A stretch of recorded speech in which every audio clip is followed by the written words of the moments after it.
Should you buy Robothorium? That's what we're going to talk about here in this game review on AP Games.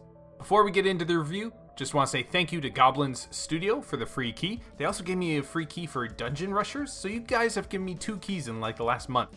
So thank you for double dipping on APG. I appreciate it. So with that, this game review will first of all describe the game, just talk about generally what it's about. Secondly, we'll go into the general gameplay, what it is to interact and what you actually do. And then finally, we'll finish out with what makes it fun and challenging, what makes it an engaging game to play. And then to sum it all up, we'll give my rating, my summary, and any recommendations that I might have for the game. So with that, let's go ahead and get into the game review. So in Robothorium, you are an advanced artificial intelligence that oversees a team of robots as they work to free robots here on Earth from slavery, mistreatment, and all these general malfeasance by mankind. You manage the team from your base, and then you send the teams out and the individual robots out on missions to, save robots in India and protect some robots here in New Jersey, and then, you're all over the world kind of thing. So it's a strategy RPG. It's also a dungeon crawler game, and the dungeons are randomly generated, so every time you go into a dungeon, it'll be something a little bit different. It'll have a different flair on traps, on events, on like little decisions that you have to make, that sort of thing. So that's pretty fun. So that's the general description, the gameplay. What do you do in Robothorium? Well, the easiest way to sum up the gameplay is that it's basically a combination of XCOM and a dungeon crawler, but with turn-based combat. So, just like XCOM, you kind of have this overscreen where you can see the world, and you have to gear up your team, you have to specialize their skills and their upgrades, you have to choose who's going to be on your squad for each mission, you have to decide who goes where in your lineup, that sort of thing. You also get to decide which robots go onto these individual missions, which you're able to do as well in XCOM. So, very XCOM from like the overworld kind of aspect. But as soon as you get into the dungeons, that's where it splits ways with XCOM. So XCOM, just think XCOM on the overworld, but as soon as you get into a dungeon, then it is your classic kind of roguelite RPG dungeon crawler. So combat is a classic turn-based system. The turn order is decided by the speed of each unit. Each unit kind of gets their turn in that round. Combat feels pretty good. Each robot is its own little class, and each class has enough skills to give you a couple potential roles for the group. So you could have a guy who's kind of like more tanky, or he can specialize into like more area of effect damage. Likewise, you've got like a healer that can focus on like buffing your allies and like debuffing enemies, or he can focus on just straight healing and shielding and that sort of thing. Damage dealers, you can have some damage dealers that focus on putting status effects on your enemies to debuff them or damage them over time, or you can have them, specialized towards like direct damage towards a single target, that sort of thing. So you've got the ability to customize each individual robot within their class, which feels really nice. I really like that. The skills can also be switched in and out, so you can experiment. So there is some cost to like respec skill points, but to begin with, it's really nice that you can try out different combinations. You can try out different, team compositions with different skills and see what complements each other and what fits your playstyle.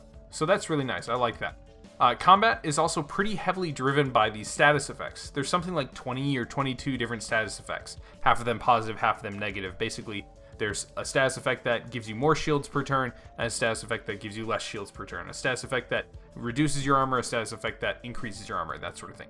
So they're just kind of positive and negatives of each other, but there's a lot of them. And so combat can be a little bit of an overload just to keep a track of who's suffering from what and how should I clear out, status effects from one another, that sort of thing. So it can be a little bit overwhelming, but at the same time, I found it kind of a good overwhelming where it's like I didn't know exactly everything that was going on, but I knew enough to make the general right decision with some misplays here and there. With that, the last thing in combat is that there's also this overheating system. So most abilities except your basic attack generate heat for your robots. When you reach 100 heat, when that robot reaches 100 heat, that character shuts down and they lose a turn. So that's kind of important because you have to kind of balance between, using these attacks that generate heat, but they do more damage, or they inflict more status effects, or they heal more HP or something like that, as opposed to using your basic attack, which just does a basic amount of damage but reduces your heat a little bit. So you kind of have to play this balancing of act of how close can I get to overheating without actually overheating. The other part about combat is that these status effects carry over from one combat to the next, and your heat carries over from one combat to the next. So if you end one combat, if you kill the last enemy in one turn-based combat with 95 heat and a couple of status effects on you that make you overheat more, then you're going to go into the next combat with that same amount of heat with those same status effects. So they carry across, which means that you have to think not only just this one fight, but how can I make it so that my next fight, I set myself up for success as well. So I really enjoyed that carryover as well. In addition to combat, there's a basic crafting system. It allows you to build better items and gear up your team. There's also a recruitment system if you need some fresh bots on the team. If you lose some guys, or maybe if some just aren't working out for you, or maybe if you want a team of all damage dealers for whatever reason, then you can recruit a team of all damage dealers. But you've got that in place as well. There's also some factions that you can try and gain reputation with based on dialogue decisions, based on choices that you make throughout the campaign. Each faction gives you some different bonuses to your squad, so they might make it so that you don't overheat as much, or that your prices cost less at the market, or something to that effect. So there's some replayability there as well. There's also a versus mode for where you can go head to head with another live player. In addition to the campaign. That wasn't really a thing when I tried the game, but you're more than welcome to try it if you try out the game as well. So that's the general gameplay, and of course we're moving on to the challenges. So the main challenge of course is the combat. The combat and the dungeon diving are kind of the same thing, but they're two sides of the same coin. So first of all, the dungeons, they're randomized. So they have some traps in there. They have some encounters where you can make a decision. Do I want to try and hack the camera or not? Do I want to try and, ambush these guards? If you fail the ambush, then they might do some damage before they run away, or they might inflict a status effect on you or something like that. But at the same time, if you succeed, then you might, get an item, or you might get a buff for 2 combats or something like that. So all these different abilities, all these different items can trigger and can alter the dungeon just a little bit. Combat isn't too tough, but the status effects can really be a killer. Again, since they carry over from one combat to the next, keeping track of those status effects and what's happening to everybody is really important. And then, of course, there's boss fights.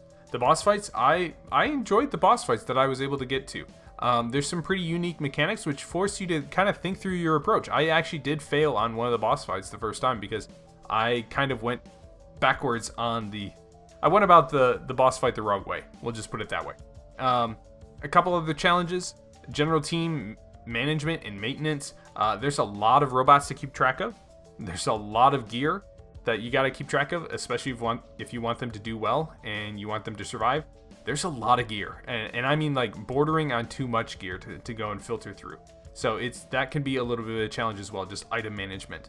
The other thing is that enemies scale with level as you move up. So missions don't really become easier as you get more powerful. You don't really get this like squad of like elite soldiers because they're always going to be at about the same level as your opponents, which is both good and bad. One, it keeps the challenge flowing, but it's also the good is that it keeps the challenge flowing.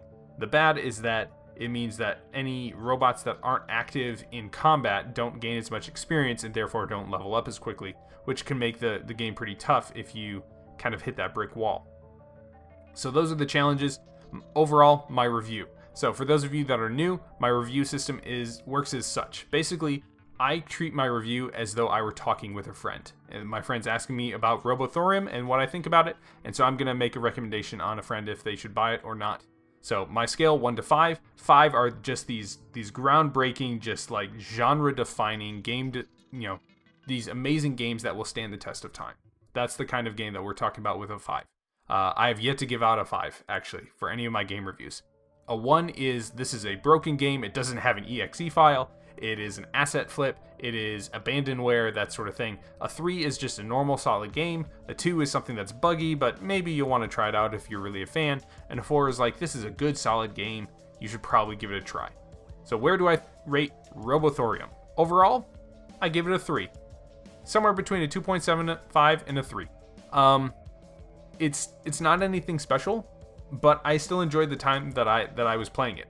It's, I don't know, it's kind of this thing where it's like, if I had this game and if it was the only like dungeon crawler that was available, yeah, I would play it. I would really enjoy it. I think it was pretty fun.